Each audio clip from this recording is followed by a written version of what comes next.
Salut, je voudrais vous parler aujourd'hui d'un problème qu'ont beaucoup de chanteurs, j'ai envie de dire bien 90% des chanteurs et des acteurs, c'est le problème qui est lié à la gorge. Ils font tout dans la gorge.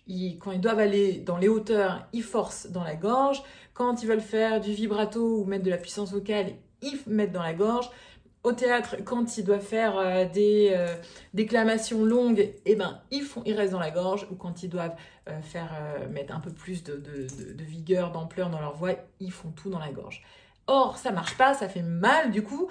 On a des fatigues vocales, on sait pas le son, on n'est pas forcément toujours celui qu'on voudrait. Ça fait un son un peu criard et ça marche pas trop. Et pourquoi ça marche pas trop? Parce qu'en fait, on n'utilise pas la gorge normalement pour faire ça. La gorge normalement, elle est très ouverte, très libre. Il se passe pas grand chose à part, voilà, c'est ouvert comme ça.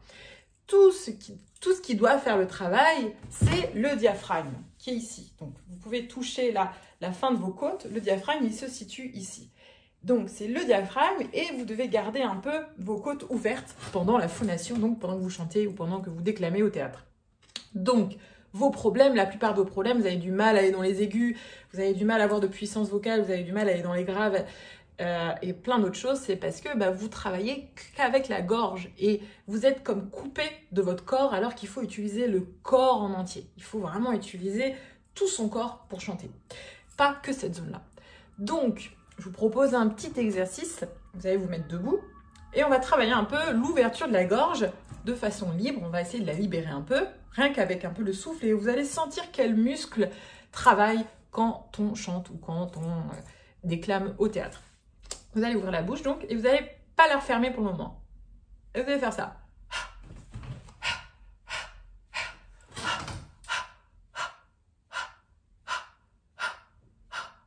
Vous voyez que ma bouche ne bouge pas, hein. Ça doit être pareil pour vous. Ni la langue, rien. Un peu plus vite.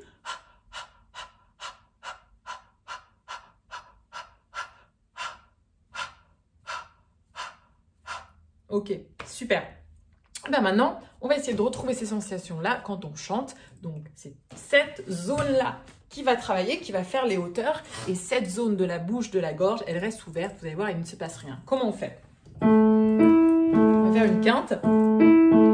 Et vous allez faire za. Donc, quand vous faites le za, à partir du moment où vous avez fait le a, la bouche reste tout le temps ouverte et la langue est contre les dents et il ne se passe plus rien. On y va. Vous mettez debout, vous détendez. Za, za, za, za, za, za, za.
Etc., etc. Est-ce que vous avez vu à quel point le muscle du diaphragme travaille, à quel point toute la zone ventrale travaille et qu'il ne se passe pas grand-chose ici? Et bien, c'est exactement pareil quand vous chantez, que vous pouvez aller haut, bas, avec toutes les voyelles que vous voulez, toutes les langues que vous voulez. Ici, ça doit être ouvert et libre. Donc voilà, je vous invite à travailler ça, à le faire plusieurs fois, à vraiment travailler l'exercice qu'on a fait au début et à éliminer les tensions ici quand vous faites tout ça. Si vous voulez aller plus loin, je vous ai préparé un petit kit de démarrage où c'est gratuit. Il y a plein de modules concernant la respiration, concernant l'ouverture de la bouche, concernant les résonateurs, concernant le rythme, l'interprétation, la gestion du stress. C'est des petites bases avant de commencer, si vous voulez aller plus loin. Et c'est gratuit, le lien est en dessous. N'hésitez pas à manifester votre satisfaction. Si ma petite vidéo vous a plu, mettez un like ou abonnez-vous et on va faire plein de vidéos. Je vais vous faire plein de cours cette année, donc suivez-moi. Ciao!